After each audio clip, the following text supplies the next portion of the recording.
வாழ்க்கையில் எந்த ஒரு லட்சியத்தையும் வந்து தொடர்ந்து கன்சிஸ்டண்ட்டாக பண்ணால் மட்டும்தான் மாற்றங்களை பார்க்க முடியும். அதே மாதிரி தான் ஈர்ப்பு விதி சம்மந்தப்பட்ட பயிற்சிகளுமே.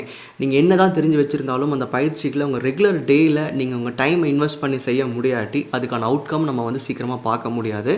அப்போது நிறைய பேர்கிட்ட வந்து நான் கன்சிஸ்டண்ட்டாக பண்ணுங்கன்னு சொல்லும்போது அவங்களுக்கு இருக்கிற ஒரு ப்ராப்ளம் என்னென்னா, என்னோட ரியல் லைஃப்பில் இன்றைக்கி இருக்கிற ஸ்கெடியூல்ஸ்குள்ளே என்னால் வந்து எல்லா விஷயங்களையும் பண்ண முடியல, சம்பவம் நான் மிஸ் பண்ணிடுறேன், என் ரொட்டீனில் வந்து எங்கே ட்ராவல் பண்ணுறேன், இல்லை என் ஒர்க் ஸ்கெடியூல் நான் மறந்துடுறேங்கிற மாதிரி நிறைய பேர் சொல்லிட்டு இருந்தீங்க. நீங்கள் சொல்கிற அதே ப்ராப்ளம்ஸும் நான் இந்த பயிற்சிகள் ஆரம்பிக்கும் போது எனக்கு இருந்துச்சு. ரொம்ப இன்கன்சிஸ்டண்ட்டாக இருப்பேன், 2 நாள் பண்ணுவேன், 2 நாள் பண்ண மாட்டேன், அஃபர்மேஷன்ஸ் கேட்க முடியாது, இல்லை சில ப்ராக்டிசஸ் வந்து நான் மறந்துடுவேன் பண்ணுறதுக்கே. அப்போது ஒவ்வொன்றா விஷயங்களை சார்ட் அவுட் பண்ணும்போது எனக்கு புரிஞ்ச ஒரு விஷயம் என்னென்னா, நமக்கு எல்லாத்துக்குமே அந்த ஞாபகப்படுத்துறதுக்கு உண்டான ஏதாவது ஒரு தேவைகள் இருந்துக்கிட்டே இருக்குது. முக்கியமாக நான் சொல்கிறது, சரியான இலக்குகள் வச்சுருந்தீங்கன்னா நீங்கள் வந்து கண்டிப்பாக அந்த தொடர்ந்து பயிற்சிகளை செய்வீங்க.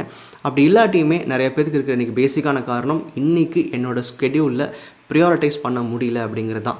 ஸோ இதுக்கு என்ன தான் சொல்யூஷன் நானும் வந்து ரொம்ப திங்க் பண்ணப்போ, ஒரு 4 மந்த்ஸ்க்கு முன்னாடி நினைக்கிறேன், I started doing a live telecast. அதாவது நிறைய பேருக்கு தெரியுமான்னு தெரியல, மார்னிங் ஒரு 6 to 9 o'clock வரைக்கும் நம்ம சேனலில் மார்னிங் அஃபர்மேஷன்ஸ் சொல்லிட்டு ஒன்று ரன் ஆகும். அதை நீங்கள் சேனலில் அந்த ஆடியோ வேறு எங்கேயும் கேட்க முடியாது, லைவ் வந்தால் மட்டும்தான் கேட்க முடியும். ஏன்னா ஆஃப்லைனுக்கு நான் நிறைய அஃபர்மேஷன்ஸ் கொடுத்துருக்கேன். நிறைய பேர் சொல்கிற காரணம், என்னால் அப்பப்போ கேட்க முடியாதுல, மறந்துடுறேன் அப்படின்ட்டு. ஸோ தட் எக்ஸ்க்ளூசிவாக மார்னிங் 6 to 9 o'clock தனியாக அஃபர்மேஷன்ஸ் நான் ரெடி பண்ணியிருக்கேன். அந்த அஃபர்மேஷன்ஸ் ஆல்மோஸ்ட் 3-4 மந்த்ஸாக ரன் ஆகிட்டு இருக்கு.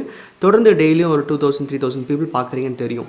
ஆனாலும் இது நிறைய பேருக்கு இன்னும் தெரியாது. ஏன்னா மார்னிங் 6 o'clock நோட்டிஃபிகேஷன் வந்திருக்கும், பட் நீங்கள் லேட்டாக செக் பண்ணியிருப்பீங்க. அது லைவ் வீடியோ அப்படின்றதுனால அந்த நோட்டிஃபிகேஷன் நீங்கள் லேட்டாக செக் பண்ணி அந்த வீடியோ இருக்காது. அந்த video only exclusive for morning hours.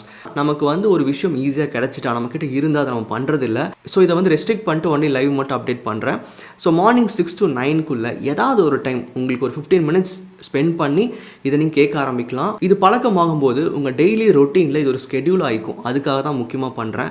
So இது நான் வெறும் சொல்லிட்டே இருக்க வேண்டாம், கன்சிஸ்டண்ட்டாக பண்ணுங்கள், தொடர்ந்து கேளுங்கன்னு சொல்ல வேண்டாம். நம்ம சைடில் ஏதாவது ஒரு இன்வெஸ்ட்மெண்ட் இருக்கணும், ஒரு பங்கு இருக்கணும் அப்படிங்கிறதுக்காக தான் மார்னிங்கில் இதை பண்ணுறேன். அதே மாதிரி இன்னும் 2-3 டேஸ்க்கு அப்புறமா நைட் அஃபர்மேஷன்ஸும் ரன் ஆக போகுது. இது வந்து எகெயின் எக்ஸ்க்ளூசிவாக நைட் கேட்கக்கூடிய அஃபர்மேஷன்ஸ் மட்டும்தான் நான் ரெடி பண்ணியிருக்கேன்.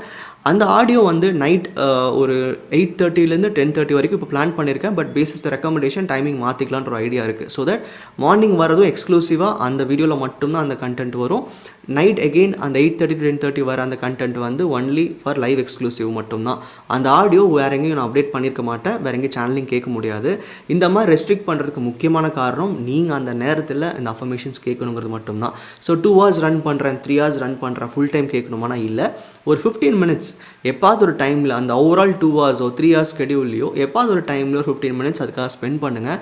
இது முக்கியமாக நீங்கள் லைவில் கேளுங்கன்னு சொல்கிறதுக்கு காரணம், நீங்கள் கேட்க மறந்துடுறீங்க, உங்களுக்கு ஆல்ரெடி அஃபர்மேஷன்ஸ் இருக்குது பட் கேட்குறது இல்லை, சம்பவம் உங்கள் டெய்லி ரொட்டீனில் மறந்துடுறீங்க. ஸோ நீங்கள் ஒரு வேளை நோட்டிஃபிகேஷன்ஸ் என் சேனல் எனேபிள் பண்ணாமல் இருந்தீங்கன்னா நோட்டிஃபிகேஷன்ஸ் எனேபிள் பண்ணிக்கோங்க. நீங்கள் சப்ஸ்கிரைப் பட்டன் பக்கத்தில் பெல் ஐக்கான் இருக்கும், பெல் ஐக்கான் கிளிக் பண்ணும்போது 3 types ஆஃப் ஆப்ஷன்ஸ் கொடுக்கும். அதாவது எல்லா நோட்டிஃபிகேஷன்ஸுமே சேனல்லேருந்து வரணுமா அப்படின்ட்டு. அந்த ஆல் நோட்டிஃபிகேஷன்ஸ் அப்டேட் பண்ணிட்டீங்கன்னா என் சேனலில் எப்போல்லாம் லைவ் வருதோ, அதாவது daily morning 6 o'clock and evening 8:30 அந்த மாதிரி டைமில் நோட்டிஃபிகேஷன் வரும். வந்த உடனே இன்றைக்கு உண்டான அஃபர்மேஷன்ஸ் நீங்கள் கேட்டிங்களான்னு உங்களுக்குள்ள ஒரு கேள்வி எழும். அப்படி கேட்காமல் இருந்தீங்கன்னா இந்த லைவ் அஃபர்மேஷன்ஸ் கேட்டுக்கோங்க. இது என்னோடய சைடில் என்னோட முயற்சி. நீங்கள் கன்சிஸ்டண்ட்டாக பண்ணணும்னு நான் வெறும் சொல்லாமல் ஏதாவது ஒரு விஷயத்தை உங்களுக்காக பண்ணணுங்கிறக்காக தான் பண்ணியிருக்கேன். ஸோ மோஸ்ட்லி ஒரு 15 minutes அதை யூட்டிலைஸ் பண்ண பாருங்கள். இது ஜஸ்ட் ஒரு அனௌன்ஸ்மெண்ட் வீடியோ மட்டும்தான், இதில் எந்த ஒரு விஷயத்தையும் அப்டேட் பண்ணுறதுக்காக இல்லை. ஒருவேளை நீங்கள் தொடர்ந்து அஃபர்மேஷன்ஸ் எல்லாம் கேட்குறீங்க, எல்லா விஷயங்களும் கரெக்டாக பண்ணுறீங்கன்னா லைவ் வரணுங்கிற அவசியம் கிடையாது. லைவில் நான் நேரடி எதுவும் பேச போகிறதில்ல, ரெக்கார்டட் ஆடியோஸ் இருக்கும். நீங்கள் அஃபர்மேஷன்ஸ் மார்னிங்கில் கேட்பீங்க, அதே மாதிரி நைட்லையும் கேட்பீங்க. இன்னும் அடிஷ்னலாக வேறு ஏதாவது விஷயங்கள் லைவில் பண்ணலாமா, இல்லை வேறு ஏதாவது உங்களுக்கு டெய்லி மார்னிங்கில் லைவ்லையோ நைட் லைவ்லையோ ஆட் பண்ணலாமான்றது கீழே கமெண்ட் பண்ணுங்கள். தொடர்ந்து உங்களோட சப்போர்ட்டுக்கு ரொம்ப ரொம்ப நன்றி.